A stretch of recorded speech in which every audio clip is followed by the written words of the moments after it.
Hello friends, നമ്മുടെ പുതിയ വീഡിയോയിലേക്ക് എല്ലാവർക്കും സ്വാഗതം. ഞാൻ ലക്ഷ്മി. എല്ലാവരും സുഖമായിട്ടിരിക്കണമെന്ന് വിശ്വസിക്കുന്നു. ഇന്ന് ഞാൻ വന്നേക്കുന്നത് വെളിച്ചെണ്ണ കനച്ചു പോകാതിരിക്കാനുള്ള കുറച്ച് ടിപ്പുമായിട്ടാണ്. അപ്പോൾ നമുക്ക് വീഡിയോയിലേക്ക് പോവാം. നമുക്ക് വെളിച്ചെണ്ണയിൽ ഇതുപോലെ കല്ലുപ്പിട്ട് സൂക്ഷിച്ചു കഴിഞ്ഞാൽ നമ്മുടെ വെളിച്ചെണ്ണ നമുക്ക് കേടാകാതെ സൂക്ഷിക്കാൻ പറ്റും.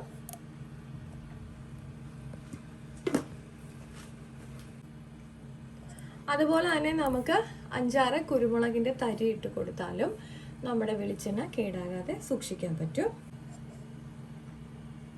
അടുത്ത നമ്മുടെ ടിപ്പ്, ഇതുപോലെ നമുക്ക് വാഴയിലേക്ക് കിട്ടുന്നവരാണെന്നുണ്ടെങ്കിൽ വാഴയില ഇട്ട് വെച്ചാലും ഇതുപോലെ ചെറിയ പീസ് എടുത്തിട്ട് നമ്മുടെ എണ്ണയ്ക്കകത്ത് ഇട്ട് വെച്ചാലും നമ്മുടെ വെളിച്ചെണ്ണ കേടാകാതെ സൂക്ഷിക്കാൻ പറ്റും. അതുപോലെ തന്നെ സ്റ്റീലിന്റെ പാത്രങ്ങളിൽ ഒരുപാട് എണ്ണയൊക്കെ ആട്ടിയൊക്കെ സൂക്ഷിക്കുന്നവരാണെന്നുണ്ടെങ്കിൽ നമുക്ക് സ്റ്റീൽ പാത്രങ്ങളിൽ നമ്മുടെ വെളിച്ചെണ്ണ സൂക്ഷിക്കുന്നതാണ് നമുക്ക് വർഷങ്ങളോളം നമ്മുടെ വെളിച്ചെണ്ണ കേടാകാതെ സൂക്ഷിക്കാൻ വേണ്ടിയിട്ട് ഏറ്റവും സൂപ്പർ ഐഡിയ. അതുപോലെ തന്നെ നമ്മൾ നനഞ്ഞ തവി ഇട്ടൊന്നും നമ്മുടെ വെളിച്ചെണ്ണ കോരാതിരിക്കുക. ഉണങ്ങിയ തവി ഉപയോഗിച്ച് തന്നെ വേണം നമ്മുടെ വെളിച്ചെണ്ണ കോരാനായിട്ട്.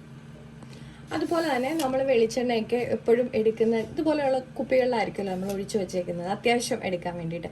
അപ്പം എങ്ങനെ എടുത്താലും നമുക്ക് ഇവിടെയൊക്കെ കുറച്ച് വീഴും. അപ്പം നമ്മൾ എടുക്കുന്ന സമയത്ത് കുറച്ച് തെങ്ങാനൊക്കെ സാധ്യതയുണ്ട്.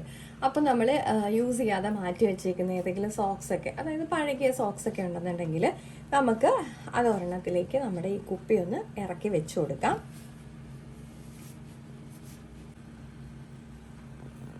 നമുക്ക് ഇതുപോലെ ഇതൊന്ന് ഇട്ട് വെച്ച് കഴിഞ്ഞാൽ നമ്മുടെ എണ്ണ അങ്ങനെ നമ്മൾ പിടിക്കുന്ന സമയത്ത് തെന്നി പോകുന്നൊക്കെയുള്ള ടെൻഷനൊന്നും വേണ്ട.